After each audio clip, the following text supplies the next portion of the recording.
Thomas Edison called it his baby. Its development ruined friendships, created empires, and challenged the minds of America's most prolific and competitive inventors. Now, the invention that would bring opera to the parlors of the working man. The phonograph on Modern Marvels.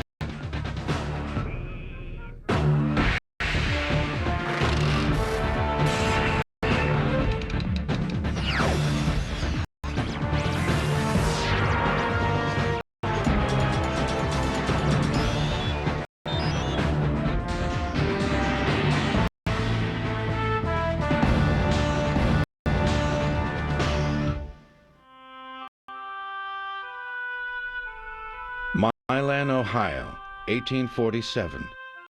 Here on February 11th, Thomas Alva Edison is born. Al, as he's called, is a bright little boy, a late life child who will remain deeply attached to his kind and understanding mother. From his father, Edison inherits a restless mind and an enduring zest for life. As dramatized in an early silent film at age 6, Edison is full of questions, like how can a baby goose come out of an egg? His father explains, but answers only set the boy thinking and experimenting. This experiment is fairly harmless, but ever since Al accidentally burned down the family barn, his parents tried to keep a watchful eye. Later in Port Huron, Michigan, where the family moves, some experiments are more like pranks. But when he's 11, young Edison is often in the family cellar experimenting with chemicals instead of studying at school. Tom, as he's now known, had been to school, but the teacher said he was inattentive, possibly stupid. His mother pulled him out after only 3 months, and Thomas Edison never went to school again. When he is 12, Tom becomes a newsboy on the Grand Trunk Railroad, which connects Port Huron with nearby Detroit. He's not content with selling other people's papers, however, so he sets up a press and writes and prints his own newspaper. He also brings a few chemicals on board and accidentally causes a fire. According to legend, the conductor's beating leaves the boy near death. But more likely, Edison's hearing loss results from an early case of scarlet fever, or even from birth. There would be no more experimenting on the Grand Trunk line, but Edison would soon be back selling newspapers again. One day, during a stop at the St. Clemens station, Tom notices the station master's little boy and a runaway car heading his way.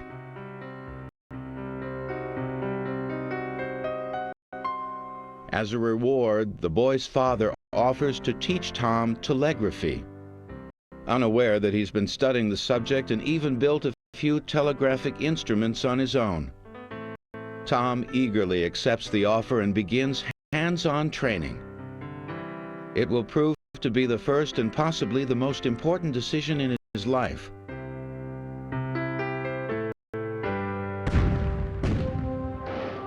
The nation is in the midst of a great civil war when 16-year-old Tom Edison lands his first job as a Western Union telegrapher.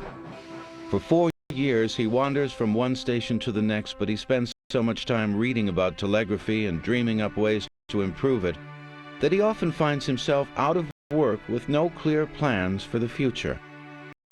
So it was in 1868.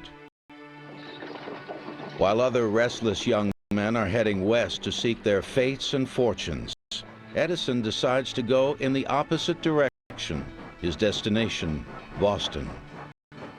When Edison came to Boston, he was coming to one of the key innovation centers in America at that time. Not only was it an important area in terms of telegraphy, second only to New York, but more importantly, it was the center of a machine shop culture, and this is what he found there. He found skilled machinists who were able to take inventions, turn them into working artifacts that then he could continue to play with until he got right. While supporting himself as a nighttime telegrapher, Edison usually spends his days at Charles Williams' machine shop, working on ideas for inventions. Within a few months, Edison files his first patent for an electric vote recorder. It will be the forerunner of modern voting machines, but not yet. It was refused by Congress overwhelmingly. This defeated what they were in Washington to do. They wanted to filibuster. With an electronic vote counter, there was no reason for this. Edison was horribly disappointed and vowed that as a result of this fiasco, he would only invent products for which there was a market. If he couldn't sell it, he was not going to invent it. Penniless, but optimistic as always, Edison informs fellow telegraphers that he is now a full-time inventor, and he heads for New York, where he hooks up with a noted electrical engineer, Frank Polk.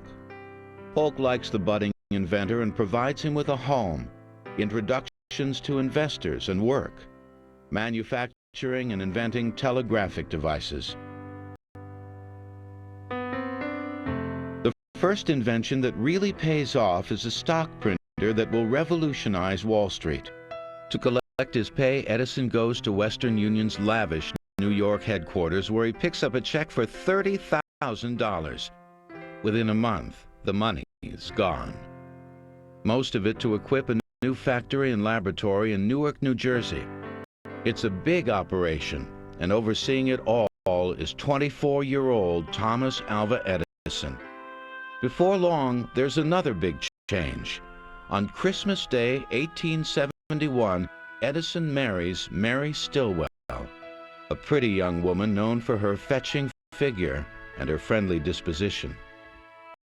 After a brief honeymoon, Mary tries to become a proper 19th century housewife, while her husband eagerly returns to his lab and his first true love, working up inventions. When he is not yet 30, Edison has a steady income and a measure of fame, but he feels restless. And in 1876, he decides to move 12 miles south to a quiet country place called Menlo Park. Edison needed a place where he could both be separated from but connected to the rest of the world. And a place like Menlo Park filled the bill perfectly. He was setting himself up not as a manufacturer, but as a professional change maker, making a living as an inventor. In Menlo Park, Edison buys a large house for his family, which now includes a daughter and son, Marion and Tom Jr., who the former telegrapher nicknames Dot and Dash. For the single men, there's a boarding house. Just a few steps away is the office and library. And just beyond that is the laboratory, the heart of Edison's small communal village. With generous financing, mostly from Western Union, and with the best supplies and tools at hand, Edison and his team set to work on several projects in the summer of 1876. One is a repeating telegraph, a device to record an incoming message on a disc, then repeat it to the next station down the line.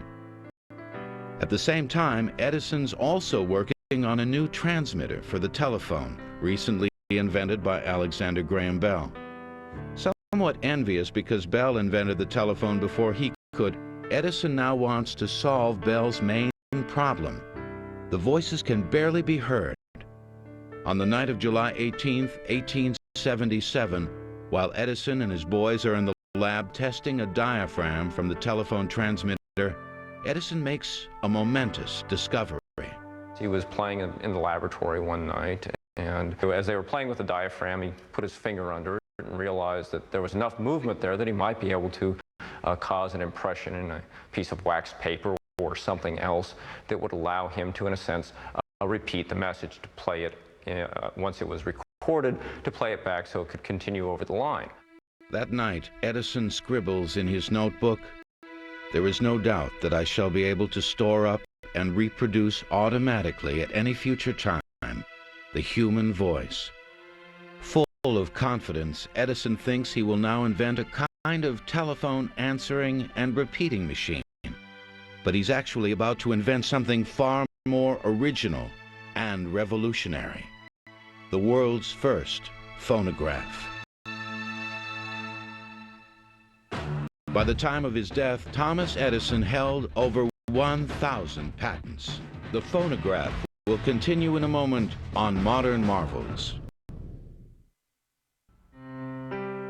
The path from idea to invention is rarely straight or smooth, even at Thomas Edison's invention factory in 1877. When Edison starts thinking about a phonograph, he knows that he won't be the first to record sound. A Frenchman named Léon Scott de Martinby had already done that 20 years before on a machine he called the phonautograph. What Edison doesn't know, however, is that another Frenchman, Charles Cros, had recently written a paper describing a way to play back sound as well as record it. But what Cros only conceives, Thomas Edison will achieve with a little help from Charles Batchelor, a British-born draftsman, mechanic, and problem solver, and John Cruzy, a Swiss-born master machinist. Even with help, work on the phonograph begins very slowly. In fact, the word phonograph doesn't appear in Edison's notes until 1 month after he reached the conclusion that he could record and play back sound. In another 2 weeks, Edison reaches another important turning point.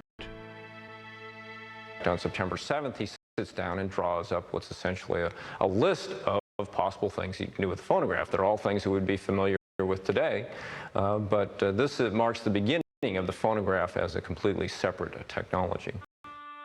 2 months later, Scientific American announces that Mr. Edison has a wonderful new invention for a talking machine. It's a deliberate press leak written at Menlo Park by a close member of the Edison team. But so far, there is no phonograph, not even a sketch of what it will be in its final form. On December 3rd, Edison considers 3 different formats: tape, disc, and cylinder, before making a final decision. 50 years later, he would recall, "I designed my original tinfoil phonograph in cylinder form and gave it to my faithful John Cruzy to make. He made fun of it." Whether Cruzy made fun of Edison's drawing or not, he takes it and goes to work. On December 6th, he sends word to the boss that his new invention is finished and ready for a test. In 1927, on the golden anniversary of the phonograph, Edison remembers what he said. The first words I spoke in the original phonograph, a little piece of practical poetry. Mary had a little lamb, its fleece was white as snow, and everywhere that Mary went, the lamb was sure to go.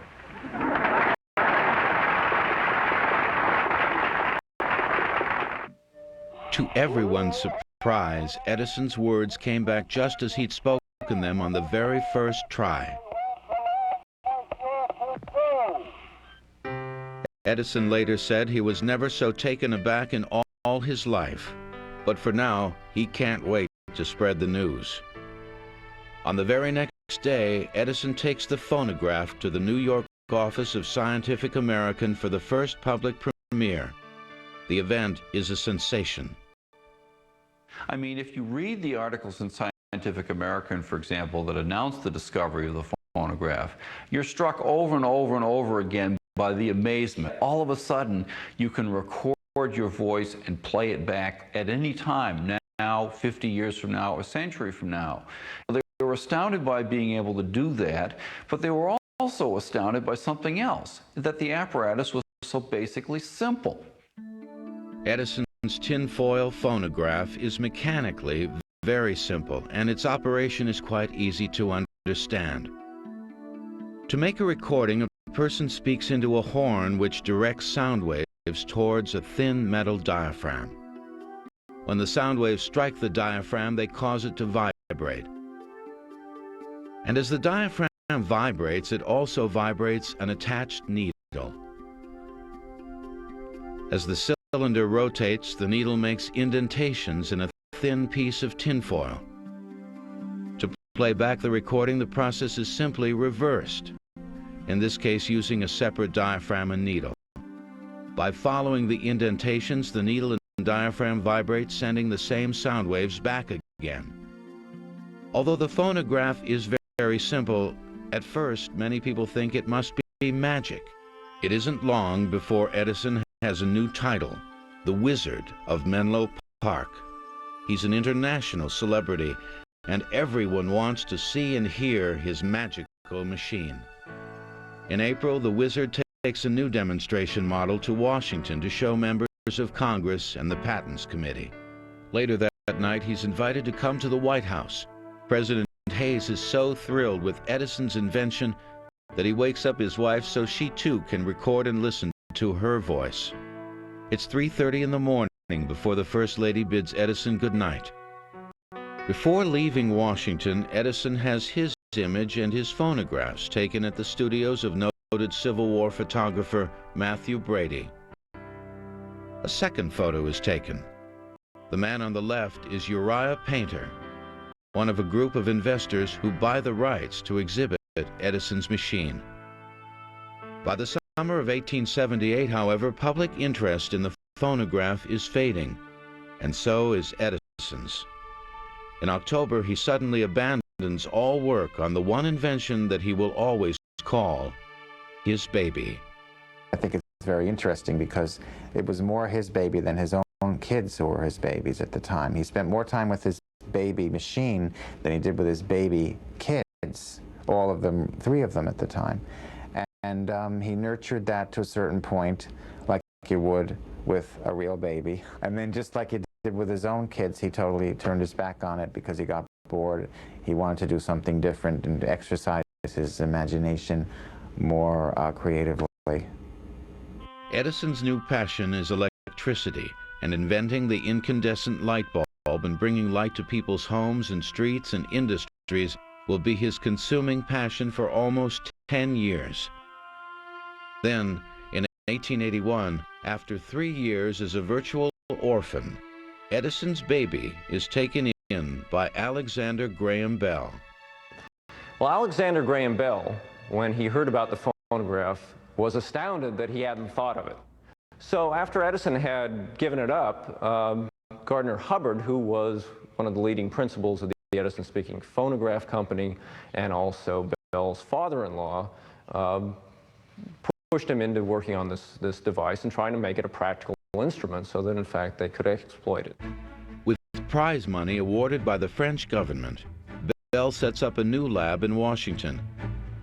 He assigns the task for improving Edison's phonograph to his cousin Chester Bell, a chemist, and Charles Tainter, a scientist and instrument maker. Working in secret, Tainter and Bell produced the graphophone. One key improvement is that the recording surface is wax-covered cardboard instead of tinfoil, which could only be played 2 or 3 times. The hand crank is also gone, replaced by a motor typically driven by a foot treadle. Recognizing that the graphophone is really a set of improvements on Edison's invention, Bell suggests that they pool their patents and join forces. Edison is furious. He says, "Under no circumstances will I do business with Alexander Graham Bell or his pirates." Instead, he resolves to rescue his baby and make a new and better phonograph, and most important, a finely engineered machine that will bear the name of the original inventor, the Wizard, Thomas Alva Edison.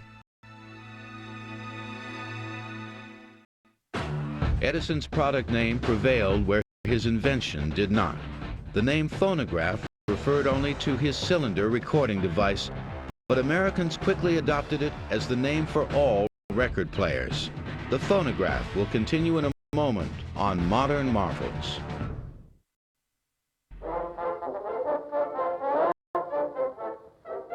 In 1886, when Thomas Edison decides to reclaim the phonograph, the one most associated with his name was still in the future. And when he starts thinking about his favorite invention, he's too involved with other matters to give it personal attention. One matter is Edison's decision to leave Menlo Park. He'd spent little time here over the past 8 years while working on electricity, and he's already started building a much larger laboratory, office, and factory complex in West Orange, New Jersey. Another matter is that Edison has recently taken a new wife, 20-year-old Mina Miller. His reason for remarrying is not divorce.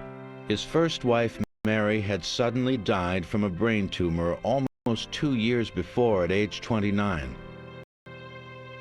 Unlike Mary, Mina comes from a distinguished and wealthy family. So when the couple move into Glenmont, their elegant new estate in West Orange, Mina is as prepared as she can be to become the wife of a famous, if often neglectful, husband. On his honeymoon, Edison scribbles a few ideas about improving the phonograph.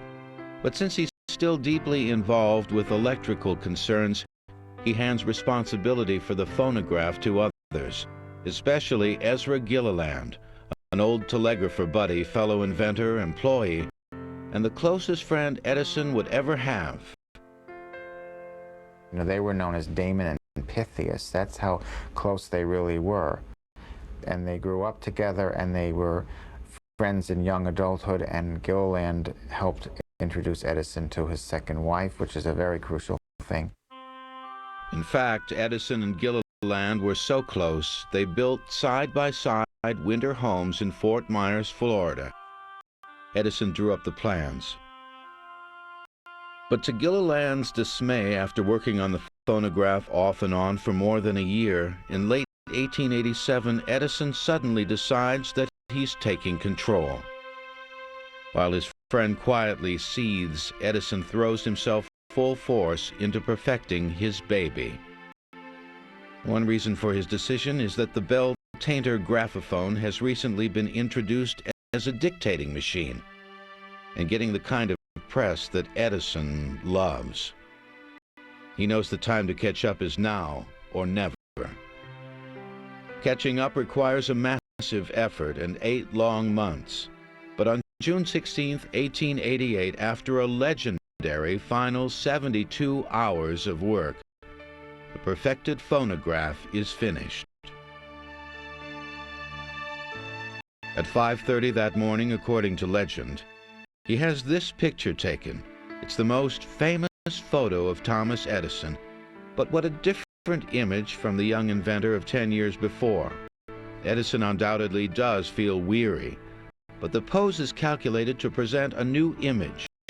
Mr. Edison as the Napoleon of invention. He likes the image so well he hangs a color version in his office. And what has this Napoleon achieved? The recording surface is now a wax cylinder instead of tinfoil, an idea stolen from Bell and Tainter. But Edison has a far better compound, and the wax can be shaved and reused hundreds of times. With the work of invention finished, Edison sells rights to exploit the phonograph for $500,000. He asks his trusted friend Ezra Gilliland to handle negotiations. It's a fateful decision, because Gilliland negotiates a secret deal with the buyer, allowing him to collect $250,000, half of what Edison will get. When Edison learns of this secret agreement, he feels utterly betrayed. The friendship is over. While deeply hurt, Edison is resilient and optimistic about the future. He gears up to produce 200 phonographs a day. He thinks his invention will be mainly used as a dictating machine in offices. But his first big order is for something less practical: tiny phonographs for talking dolls. With an imported bisque head and lifelike hair, the doll is quite beautiful. However, there are a few problems. The mechanism was really too fragile to be used inside a child's toy. The records were very soft, made of a brown wax material. Any kind of bumping or jarring would break the record, and the records were not replaceable by the doll owner.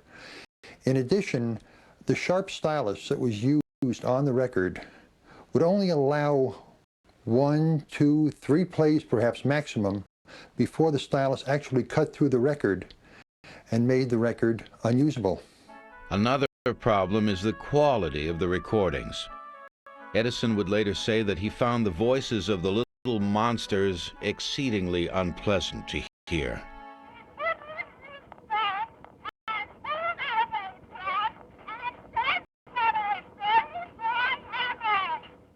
With little progress in solving these problems, Edison will give up and never make talking dolls again. No matter. By 1890, the phonograph has already found a home in concert halls, where people gathered to hear their favorite tunes.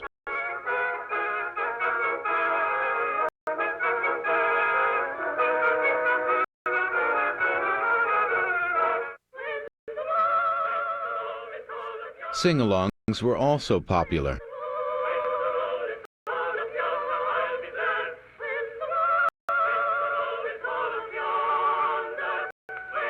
But the most popular and profitable use of the phonograph isn't in churches. It's in phonograph parlors and penny arcades, in hotel lobbies and train stations.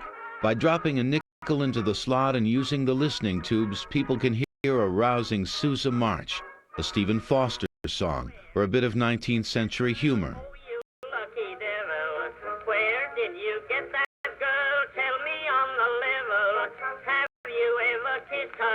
If she has a sister, lead me to her Mr. G. The popularity of coin and slot phonographs keeps Edison's factory humming. Coin machines also boost the fortunes of the Columbia Graphophone Company, for now Edison's only rival. And one message both companies repeatedly hear is make more records. The phonograph creates thousands of new jobs and gives birth to a new industry, music recording. But the process is unbelievably primitive.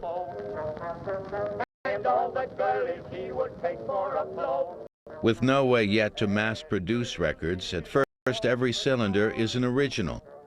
Performers must sing the same song or play the same tune over and over. Sometimes it's possible to record on several machines, but what kind of records are being made? Mostly marches, minstrel songs, instrumental solos, and sugar-sweet songs like Edison's favorite, "I'll Take You Home Again, Kathleen." What you really have here is somebody with very, very traditional pedestrian, or shall we say, middle-of-the-road tastes, that he believed this was what the rest of the American public had an obligation to attend to, because of coming from Thomas Edison in his role as setting the tone, as it were, for what people should listen to in their homes. And if it was good enough for him, it was good enough for everybody else. In fact, in 1893, most phonographs are still in recital halls and penny arcades, and very few are in private homes. But the first home phonographs are not far away.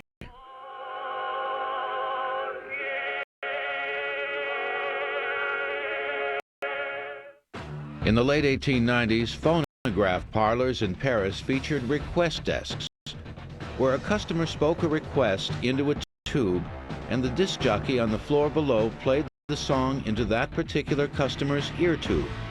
The phonograph will continue in a moment on Modern Marvels.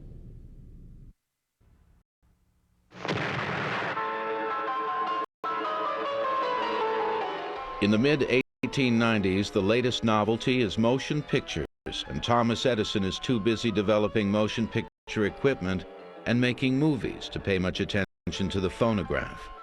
But revolutionary changes are underway. One is that Columbia introduces the first graphophone designed for the home market. And what makes this machine possible is a new spring motor that results in a relatively lightweight and affordable machine, priced at $75. Shocked into action, it takes Edison 2 years to come up with his first home phonograph, a superior machine priced at only $40. 2 years later, there's the Edison standard phonograph at half the price. Then the very next year, Edison brings out the gem. At only $10, it's the least expensive phonograph. But by the time Edison gets into the home market, there's a completely new competitor, the Berliner gramophone, the world's first disc record player. The creator is a young German immigrant, Emil Berliner. In 1877, Berliner invented a telephone transmitter which is sold to Alexander Graham Bell, and 10 years later he filed his first patents on the disc record player. Like most patent models, the first machine was rather crude, but it already had one big advantage. It was relatively easy to mass-produce flat disc records, and Berliner came up with a novel way to do it. There was a button manufacturing facility called the Duranoid Plastics Company, and they stamped out buttons of various sizes. And my grandfather said, "Why not press disc records on a button machine?" And so he did eventually. 2 years after the invention, he began pressing records, and they were 5-inch discs. And interestingly, the compact disc that's so popular today is also a 5-inch disc. By the late 1890s, Berliner has a better way of duplicating records, and his gramophone has a fine new spring motor. But in 1901, after surviving an exhausting patent suit, Berliner decides to sell all his assets to Eldridge Johnson, the man who made his new motor. Along with Berliner's patents, Johnson gets an incredible bonus: U.S. and Canadian rights to a painting titled His Master's Voice, which Berliner had bought in England 1 year before. Ironically, the machine in the original painting was a phonograph. The artist had offered it to Edison's British company, but they saw no sense or value in it. So for about $250, the artist simply painted a Berliner machine on top of Edison's. And now Eldridge Johnson owns a trademark that will soon become the most famous trademark in the world. As the 20th century opens, Edison is riding his own wave of success. He's now in control of selling as well as producing his phonographs and records. Sales are up to more than $1 million a year, and the first golden age of the phonograph is underway. Thanks to long years of research by his team, Edison can now mass-produce records. They're called gold cylinders because the process involves electroplating gold onto a wax master. In the coming years, Edison's company continues to develop better and longer playing cylinders. From the very inception of Edison's business career, he believed if he was going to produce a product, it had to be the best. From the very beginning, he was very proud of the name Edison. He put the name Edison on all of his products. And he felt if his name was on the product, the quality must be there. While Edison is consumed with technical quality, his competitors are more interested in satisfying changing public tastes. Early in the 20th century, Victor begins adding operatic arias to its repertoire and signs an exclusive contract with a rising Italian tenor, Enrico Caruso.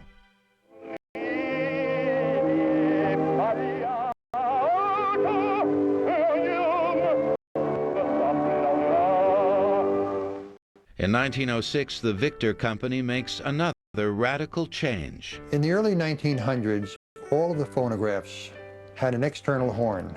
It was a very large, very cumbersome, unwieldy affair. And housewives objected, number one, to the looks of these horns, number two, of the fact that they protruded into the room and people constantly bumped into them, and number three, they were horrible dust collectors. The Victor Talking Machine Company heard this complaint, and they addressed it. They took the horn from outside the phonograph cabinet and placed it within the cabinet. So now it became part of a piece of furniture. We now had the first home entertainment system: the phonograph, the internal horn, and storage area for records.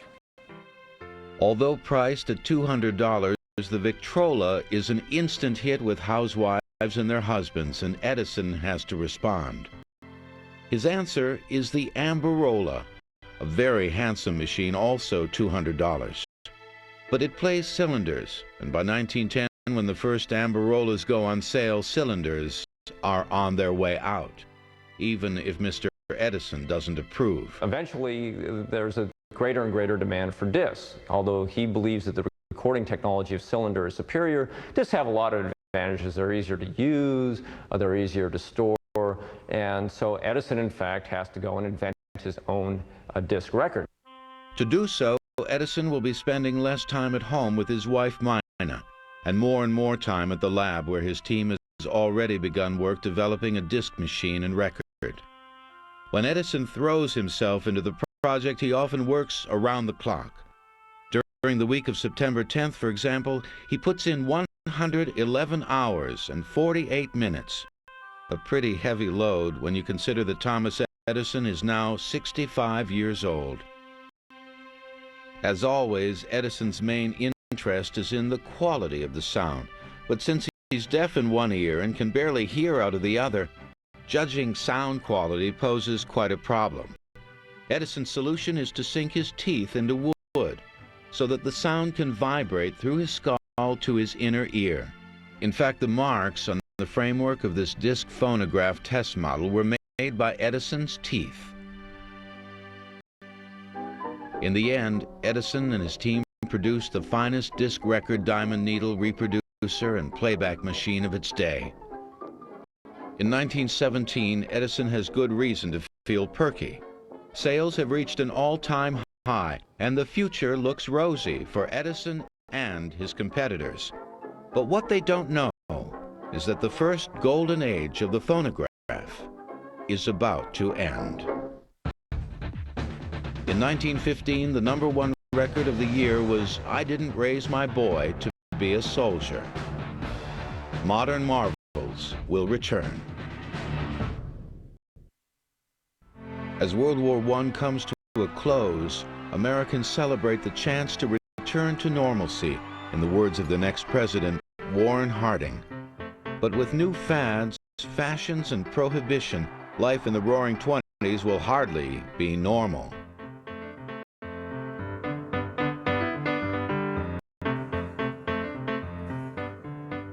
Harding's successor, Calvin Coolidge, declares that the business of America is business, and Henry Ford agrees, rolling out a new Model T every 10 seconds. The energy of the '20s is set to a new rhythm, jazz. Beginning unsegregated race records, African-American artists like Louis Armstrong are creating a new American art form. Jazz records begin to cross the color line, and the phonograph begins to bridge black and white America. Americans are on a spending spree, and there's a tempting new product. Radio technology had been around for decades, but in 1920, radio becomes a consumer product, and broadcast stations pop up all over the country. Thomas Edison's reaction? He hates radio. For Edison, the technology was the key, the best quality sound. That is why he resisted discs for so long, and it's also why he resisted radio. The sound quality was so bad that he thought, in fact, it would be harmful to the phonograph, especially since a lot of the early programming was playing recordings. So here was something that was, in fact, diminishing the quality that he had spent so many years developing.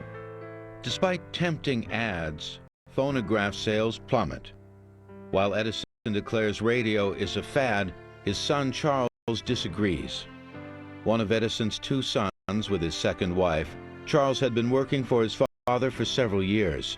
Now he's the acting head, and he argues that the company should start making radios like Victor and other competitors. His father responds with a resounding no. Every single action that Charles Edison took in the purported role as head of this company, his father had to sign off on it. And he ended up writing a memoir called Out of the Shadow, which really explains this relationship having to do with domination versus emancipation, a classic father-son struggle. The struggle continues and becomes more heated after 1925, when electronic recording is introduced. While Charles worries about the future, Edison is out and about soaking up praise as the great inventor and the most famous man in America. He also enjoys well-publicized camping trips with his pals, Henry Ford and tire magnate Harvey Firestone.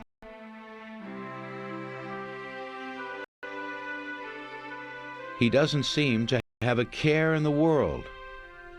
Whenever Charles can get his father's ear, he continues asking if he can get into radio. In 1928, Edison finally gives in, saying, "I'm telling you, it's no good, but if you want to be a damn fool, go ahead." By 1928, radio sales have jumped to more than $500 million a year, and phonograph sales are still falling. When Charles brings out the first Edison radio in January 1929, he has little hope that it will save the Edison Phonograph Company. 9 months later, while Edison is in Dearborn, Michigan with President Hoover for the 50th anniversary of the electric light bulb, Charles is in West Orange preparing layoff notices. On October 29th, he sends word to Edison distributors and the trade announcing that the Edison Phonograph Company is no longer in business. That very same day, the stock market crashes. News of the crash dominates the headlines. And not until 9 days later do people learn that Thomas Edison will not be making phonographs or records again. By 1929, Edison had lived a full life. He knew it. He was by no means finished. There were things that he wanted to do. But he realized that he could not be the commander any longer. Happy? I'm sure he wasn't. But he was also realistic enough to understand that this was the end of the road. There was nothing he could do to reverse the course that the Edison companies were taking, and it was a matter of turning his back and walking away from it. The 20s had been hard for Edison and his competitors. And in the early 30s, some people thought all phonographs would end up in the junkyard or in the attic. But their predictions will soon be proven wrong. In 1934, prohibition comes to an end. Alcohol begins to flow again. And the jukebox makes a grand appearance. Swing is in, and it seems like everyone feels like dancing.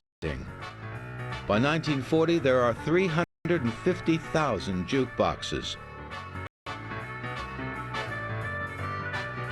Record sales soar as fast and furious as jitterbug dancers.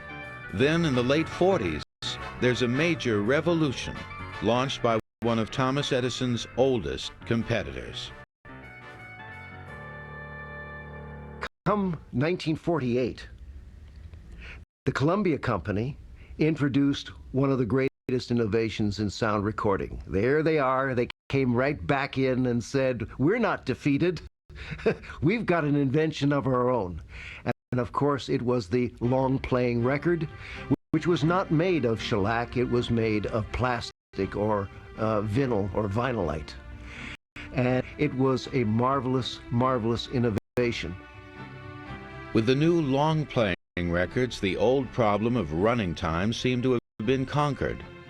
Listeners could now enjoy more than 20 minutes of music on each side. But the LP, which runs at 33 1/3 revolutions per minute, soon has competition. The 45 RPM single introduced by RCA, which had absorbed Victor during the troubled 20s. Each of the problems Edison had struggled with were being solved, culminating in the late 1950s with a new level of recorded realism: stereophonic sound. Then in 1982, after more than 100 years of continual incremental improvements on Edison's phonograph, a truly new recording technology appears, the digital compact disc.